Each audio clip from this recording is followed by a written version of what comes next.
കൊടും ക്രൂരമായൊരു കേസിൽ പ്രതിയാക്കപ്പെട്ട ശ്രീ രാഹുൽ മാങ്കൂട്ടത്തിലിന് ഇപ്പോൾ കോൺഗ്രസിൻ്റെ നേതാക്കൾ, കോൺഗ്രസിൻ്റെ ഔദ്യോഗിക പത്രമുൾപ്പെടെ ഈ കഴിഞ്ഞ നിമിഷങ്ങളിൽ കൊടുത്തുകൊണ്ടിരിക്കുന്ന സംരക്ഷണം മലയാളികൾ കൂടുതൽ തിരിച്ചറിയും എന്നാണ് ഞങ്ങൾ പ്രതീക്ഷിക്കുന്നത്.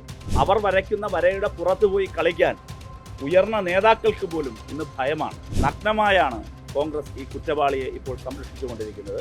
കോൺഗ്രസിന് അല്പമെങ്കിലും മാന്യതയുണ്ട് എങ്കിൽ, കോൺഗ്രസിന് ധാർമ്മികത എന്ന പദം അല്പമെങ്കിലും ബാക്കിയുണ്ട് എങ്കിൽ കോൺഗ്രസ് ഈ നിലപാട് തിരുത്താൻ തയ്യാറാണ്. എന്നോടൊപ്പം ഉള്ളത് ഡിവൈഎഫ്ഐയുടെ എറണാകുളം ജില്ലാ സെക്രട്ടറി സഖാവ് രഞ്ജിത്ത് കൂടിയാണ്. എന്തുകൊണ്ടാണ് കേരളത്തിൽ കോൺഗ്രസ് ഇനിയും അധികാരത്തിൽ വരാൻ പാടില്ലാത്തത്, എന്തുകൊണ്ട് കോൺഗ്രസിനെ അധികാരമേൽപ്പിക്കാൻ പാടില്ല എന്ന് മലയാളികൾക്ക് കൂടുതൽ മനസ്സിലാക്കാൻ കഴിയുന്ന ദിവസങ്ങളാണ് ഇപ്പോൾ കടന്നു പോകുന്നത്.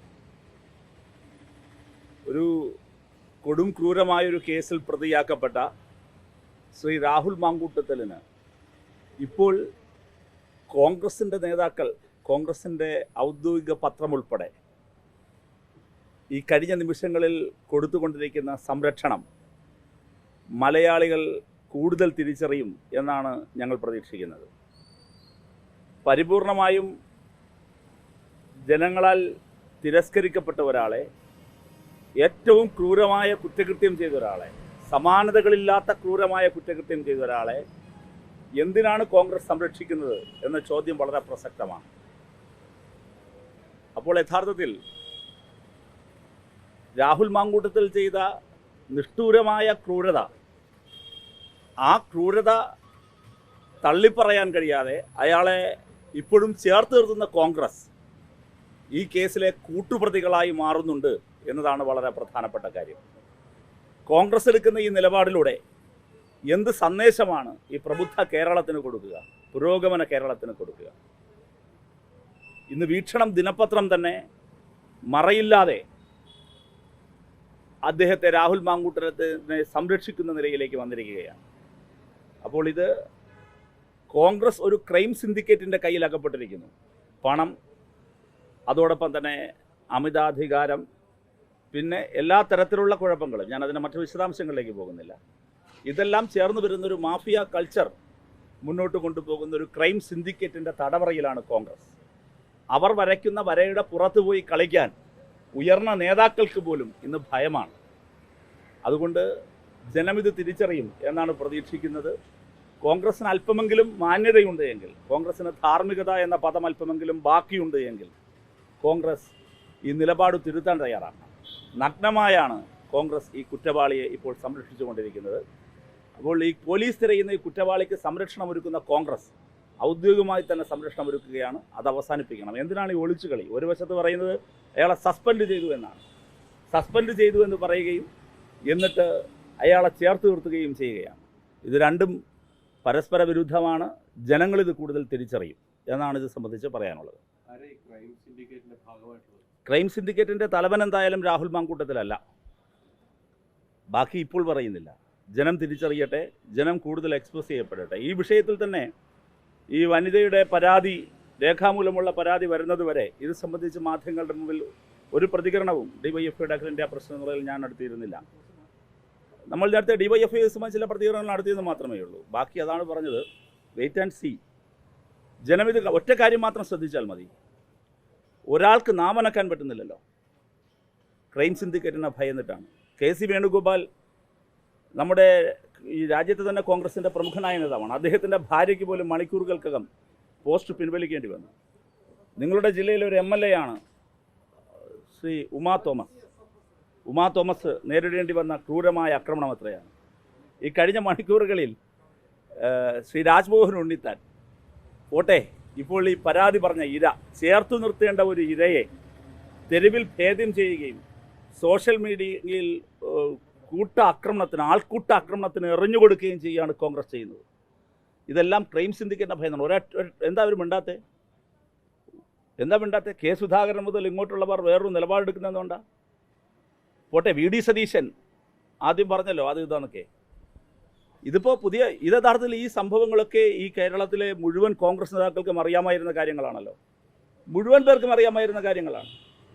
അപ്പോൾ ഇത്രയും കാലം എന്തിനാണ്? ഇത്രയും കാലം അവർ ഒരു വലിയ കൊടും കുറ്റവാളിയെ ചേർത്ത് നിർത്തി പരാതി കൊടുത്തു, അതിന്മേൽ FIR ഇട്ടു, പോലീസ് അയാളെ തിരയുമ്പോഴും, ലുക്കൗട്ട് നോട്ടീസ് പുറപ്പെടുവിച്ച് തിരയുമ്പോഴും ഇപ്പോഴും നഗ്നമായ അയാളെ ചേർത്ത് നിർത്തുന്നത് ഒരു സംശയവും വേണ്ട, കേരളത്തിലെ കോൺഗ്രസ് ഒരു വിഭാഗം ക്രൈം സിൻഡിക്കേറ്റിൻ്റെ കയ്യിൽ പെട്ടുപോയിരിക്കുന്നു. അവരുടെ ഭീഷണിയുടെ മുമ്പിൽ അവർ വരച്ചിട്ടിരിക്കുന്ന വരയുടെ അപ്പുറത്ത് പോകാനുള്ള തൻ്റെ ഇടം മുതിർന്ന കോൺഗ്രസ് നേതാക്കൾക്ക് പോലും നഷ്ടപ്പെട്ടിരിക്കുന്ന കാഴ്ചയാണ് കാണുന്നത്. അതുകൊണ്ട് എന്തുകൊണ്ട് കേരളത്തിൽ കോൺഗ്രസിനെ ഇനിയും അധികാരമേൽപ്പിക്കരുത് എന്നതിൻ്റെ ഉത്തരമാണ്, വിശദീകരണമാണ് അവർ തന്നെ മലയാളികൾക്ക് നൽകുന്നത്.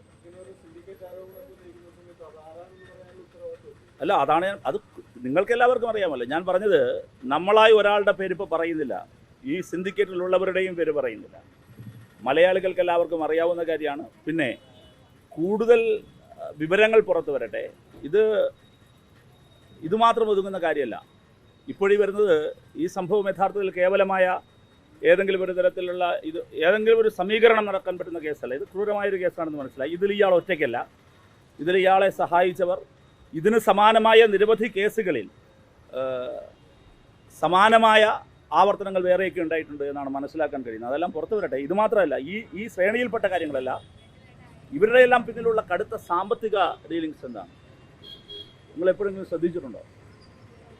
എത്രയാണ് എന്ത് വൃത്തികേടിനെയും PR ഏജൻസിയിലൂടെ വെളുപ്പിക്കാൻ കഴിയുന്ന ഈ സാമ്പത്തിക കൈകാര്യങ്ങൾ, സാമ്പത്തികം എങ്ങനെയാണ്, എവിടെ നിന്നാണ് വരുന്നത്, എന്താണ് സോഴ്സ്? അത് ഞാൻ പറഞ്ഞത് ക്രൈം സിൻഡിക്കേറ്റ് എന്ന പദം കേവലമായ ഏതെങ്കിലും ഇപ്പോൾ ഉയർന്നു വന്ന ഏതെങ്കിലും ഒരു പ്രത്യേക ധാരയെ മാത്രം ആശ്രയിച്ച അക്ഷരാർത്ഥത്തിൽ ക്രൈം സിൻഡിക്കേറ്റാണ്. അതിൽ ധാർമ്മികത എന്നൊരു വാക്കില്ല, ഒരർത്ഥത്തിലുമില്ല. സംശയമുണ്ടോ? രാഹുലിൻ്റെ മുഴുവൻ ഗൈഡൻസും ക്രൈം സിൻഡിക്കേറ്റാണ്. മുഴുവൻ ഗൈഡൻസും ക്രൈം സിൻഡിക്കേറ്റിൻ്റെ കയ്യിലാണ്. മാത്രമല്ല, ഒരു കാര്യം കൂടി ഇവിടെ പ്രസക്തമാണ്. ഈ ക്രൈം സിൻഡിക്കേറ്റിന് BJPയുമായി അവിശുദ്ധ ബന്ധമുണ്ട്. അതിൻ്റെ തെളിവാണ് മുൻ ABVPയുടെ നേതാവ്, തിരുവനന്തപുരം ബാറിൽ എത്രയോ കോൺഗ്രസ് നേതാക്കളുണ്ട്, സമർത്ഥരായ അഭിഭാഷകരുണ്ട്. അവരെയെല്ലാം മാറ്റി നിർത്തി എന്തുകൊണ്ടാണ് ഈ സന്നിഗ്ധ ഘട്ടത്തിൽ തിരുവനന്തപുരം സെഷൻസ് കോടതിയിൽ ഒരു മുൻകൂർ ജാമ്യാപേക്ഷയുമായി പോകാൻ ഒരു RSS നേതാവിനെ ചുമതലപ്പെടുത്തിയത്, ഒരു RSSകാരനായ അഭിഭാഷകനെ ചുമതലപ്പെടുത്തിയത്?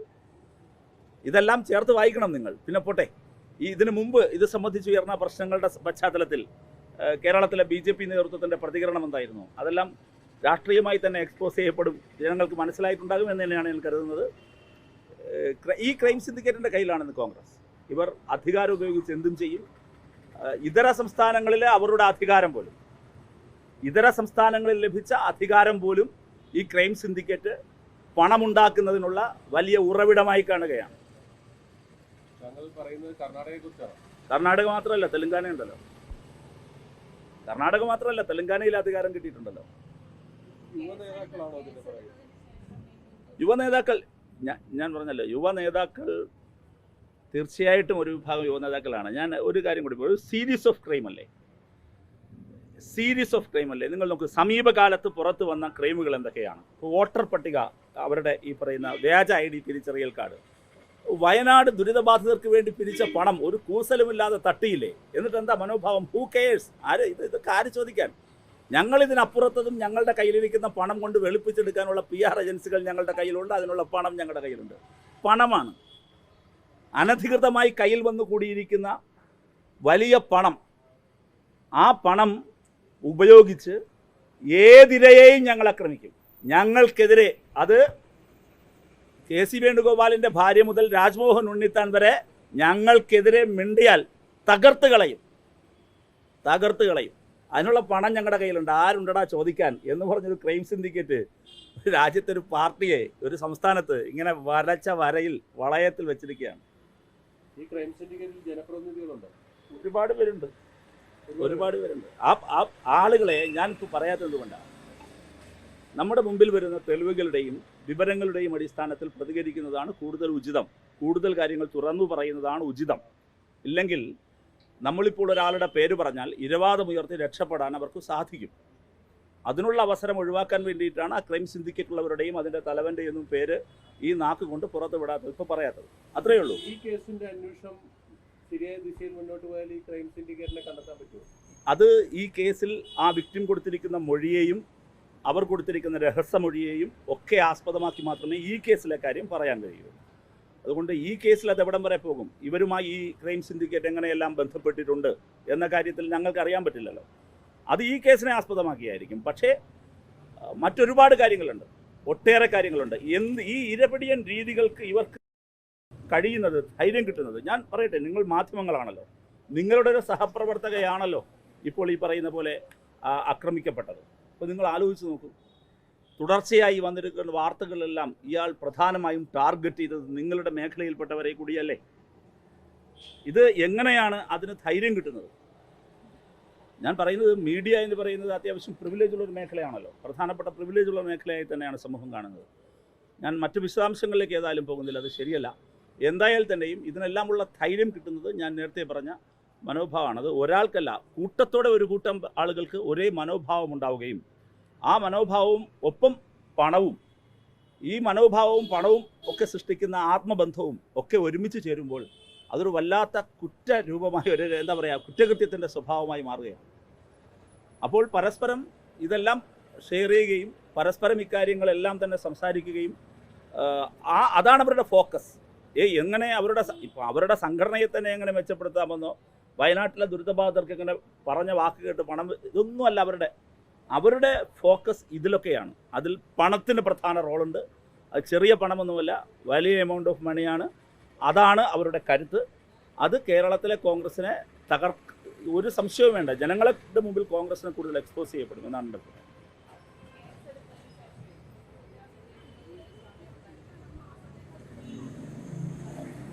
അല്ല, കേസ് പോലീസിൻ്റെ മുമ്പിൽ പല കാര്യങ്ങളുണ്ടല്ലോ. FIR രജിസ്റ്റർ ചെയ്യുന്നു. തീർച്ചയായും ഇത്തരമൊരു കേസിൽ 164 ആദ്യം പോലീസിൻ്റെ പ്രയോറിറ്റി എന്ന് പറയുന്നത് ഇത് സംബന്ധിച്ച് ആ വിക്ടിമ് അവരനുഭവിക്കുന്ന ആ ഡ്രോമ കടന്നു പോകുന്ന സന്ദർഭത്തിൽ അവരെ കെയർ ചെയ്യുക, അങ്ങനെയാണ് പോലീസിൻ്റെതായ ശരിയായ വഴിയിലാടുന്നത്. ബാക്കിയുള്ളത് വരെയല്ലേ. ഇത് പോലീസ് അവരെ അറസ്റ്റ് ചെയ്യുക എന്നുള്ളത് പോലീസിൻ്റെ ജോലി ചെയ്യും, അതിൽ യാതൊരു സംശയവും വേണ്ട. പോലീസ് ശരിയായ ജോലിയല്ലേ ചെയ്യുന്നത്. പോലീസ് മുൻവിധിയോടുകൂടി ഒന്നും ചെയ്യുന്നില്ലല്ലോ. നിയമാനുസൃതമായി വിക്ടിമിനെ പൂർണ്ണമായും ചേർത്ത് നിർത്തി നീതി ഉറപ്പിക്കാൻ കഴിയുന്ന കാര്യങ്ങളാണ് അവർ ശാസ്ത്രീയമായ അന്വേഷണവുമായി മുൻപോട്ട് പോകുന്നത്. അതിന് പോലീസ്, ഞാൻ പറയുന്ന പൊളിറ്റിക്കലി കോൺഗ്രസ് എന്ന് പറയുന്ന പാർട്ടിക്കൊരു ബാധ്യതയില്ലേ, ആ ബാധ്യതയെക്കുറിച്ചാണ് ഞാൻ സംസാരിക്കുന്നത്. അത് ഇന്നത്തെ വീക്ഷണം ദിനപത്രമാണ് കൂടുതൽ ഇങ്ങനെ സംസാരിക്കണമെന്ന് തോന്നിപ്പിച്ചത്.